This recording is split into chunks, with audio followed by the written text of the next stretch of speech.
হয়ে যাবে। সুবহানাল্লাহ। তখন ওমর ফারুক রাদিয়াল্লাহু আনহু বললেন,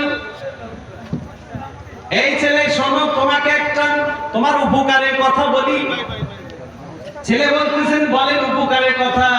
বলতেছেন, একটা ছাগল তুমি আমার কাছে বিক্রি করো, উপযুক্ত টাকা দিয়ে তোমার কাছ থেকে আমি কিনে নেব।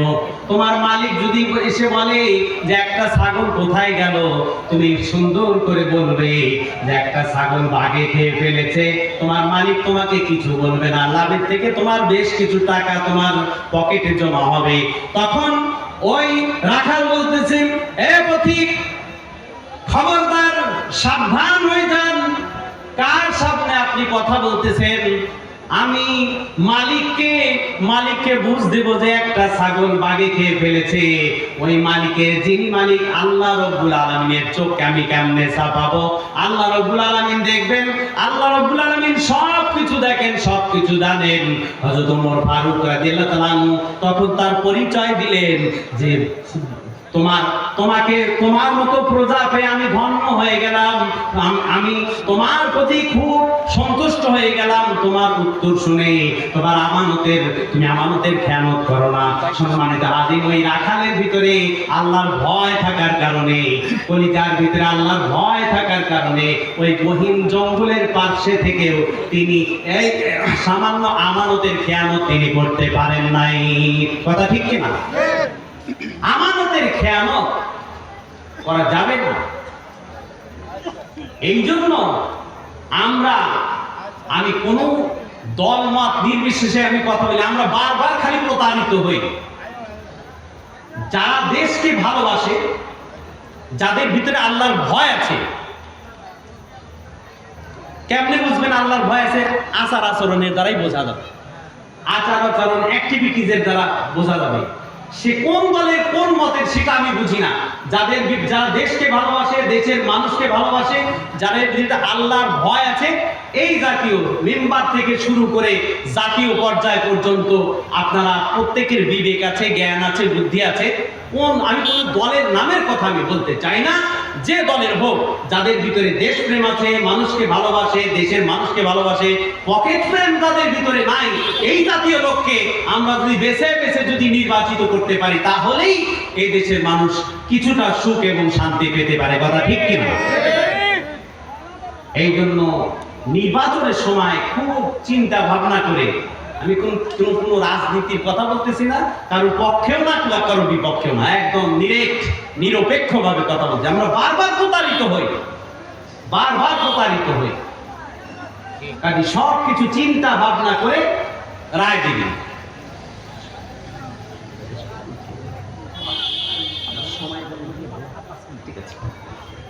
তো সম্মানিত হাজিরিন, সম্মানিত উপস্থিতি, বলতেছিলাম তাকওয়ার কথা। আল্লাহ রাব্বুল আলামিন বলেছেন, ওয়াত্তাকু ইয়াওমান তুরজাউনা ফীহি ইলাল্লাহ সুম্মা তুওয়াফা কুল্লু নাফসিন মা কাসাবাত ওয়া হুম লা ইউযলামুন। তোমরা ওই দিনকে ভয় করো যেদিন তোমরা আমার সামনে দাঁড়াবে, আমার সামনে দাঁড়ায় তোমাদের জীবনের সব কার্যাবলীর হিসাব দাখিল করতে হবে।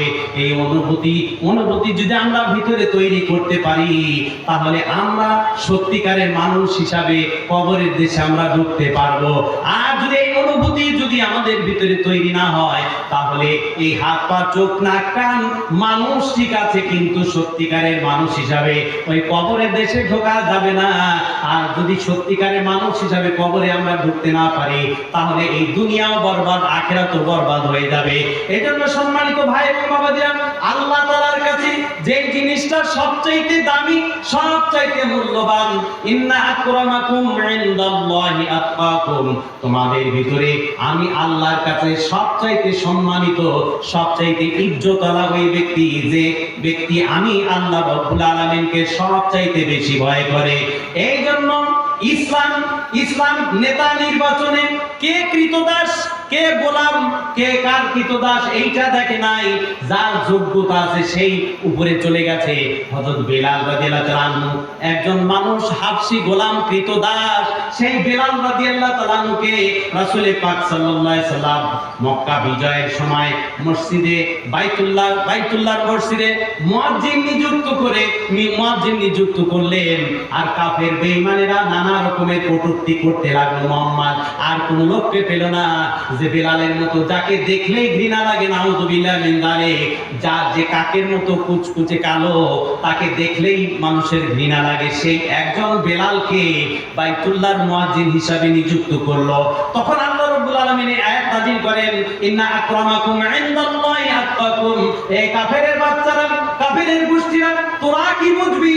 আমি আল্লাহ তাআলার কাছে বেলালের চেহারা যত খারাপ হোক না কেন, বেলাল কৃতদাস হোক না কেন, বেলাল সাধারণ একজন মানুষ হোক না কেন, বেলাল একজন তার সম্পদ না থাকুক না কেন, কিন্তু আমার কাছে বেলালের দাম অনেক বেশি, কারণ তার কলিজার ভিতরে আমি আল্লাহর ভয় বেশি আছে, কারণ সে আমার জন্য অনেক নির্যাতনের শিকার হয়েছেন।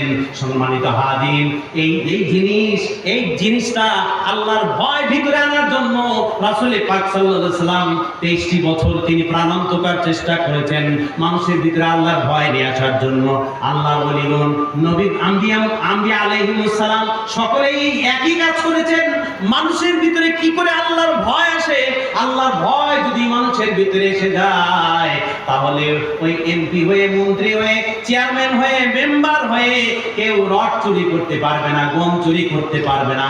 ভয় যদি থাকে, যত গোপনেই হোক না কেন, কেউ একটা মানুষের হক নষ্ট করতে পারবে না, ভাই ভাইকে ফাঁকি দিতে পারবে না, ভাই বোনকে ফাঁকি দিতে পারবে না, তারপরে মামা ভাগ্নিকে ফাঁকি দিতে পারবে না, মামা ভাগ্নেকে ফাঁকি দিতে পারবে না, চাচা ভাতিজাদেরকে ফাঁকি দিতে পারবে না।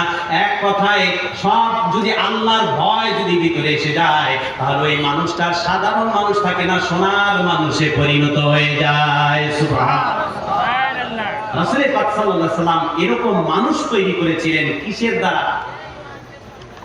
এই যে ভিতরে, কলিজার ভিতরে আল্লাহর ভয় ঢোকানোর দ্বারা। আমরা কি চাই যে আমরা ভিতরে আল্লাহর ভয় নিয়ে আসি? এটা কি আমরা চাই? যদি চাই তাহলে সেভাবে আমরা চেষ্টা করব। এবং যারা আল্লাহওয়ালা আছে, আল্লাহওয়ালা যাদের, কেমনে বুঝবেন যে আল্লাহওয়ালা? তাদের অ্যাক্টিভিটিস দ্বারা, তাদের আদর্শ দ্বারা, তাদের চরিত্র দ্বারাই বুঝবেন যে এর ভিতরে কিছুটা আল্লাহর ভয় আছে। মনে করেন আল্লাহওয়ালা লোক নাই, পাওয়াই যায় না, 10 জন আলেমের লিস্ট করেন, 10 জন আলেমের ভিতরে একজন যদি একটু ভালো থাকে, তার ডিরেকশন অনুযায়ী চলেন। ওলামায়ে কেরাম খবরদার, সাবধান। ওলামায়ে কেরাম, আলেমরাই আমাদের বন্ধু দুনিয়াতে এবং আখিরাতে। এর আগে আলোচনা করেছি, করোনার সময় এই আলেমরাই প্রমাণ করে দিয়েছে যে কারা বন্ধু আর কারা শত্রু। জীবনের ঝুঁকি নিয়ে এই আলেম সমাজই করোনা রোগীদেরকে ধোয়াইছে, করোনা রোগীদেরকে আদবের সাথে দাফন করেছে। একজন অন্য আলেম ছাড়া অন্য কেউ ধারের কাছেও আসতে পারে না। আমার উল্লাপাড়াতে একজন আল্লাহর ওলি, ভালো মানুষ, তার 7টা সন্তান ইংরেজি শিক্ষিত, জেনারেল শিক্ষিত, একটা সন্তানকে শুধুমাত্র কয়েক এই যে বালতি পানি আগায় দিবে ওই লাশের কাছে, এই লোক পাওয়া যায় না। এই আলেমরা কোথায় থেকে এসেছে, এসে ধোয়া, তারপরে সে আল্লাহর ওলিকে দাফন করেছে। সুবহানাল্লাহ। করোনার সময় দেখেন নাই কি অবস্থা? কাজে বিপদকালীন সময়ে আলেমরাই আপনাদের পাশে থাকবে, আলেমরাই হাসরের ময়দানে, কিয়ামতের দিন আলেমরাই আপনাদের সাথে থাকবে। ওলামায়ে কেরাম, হক্কানি ওলামায়ে কেরাম থাকবে। ওমা আলাইনা ইল্লাল বালাগ। আসসালাম।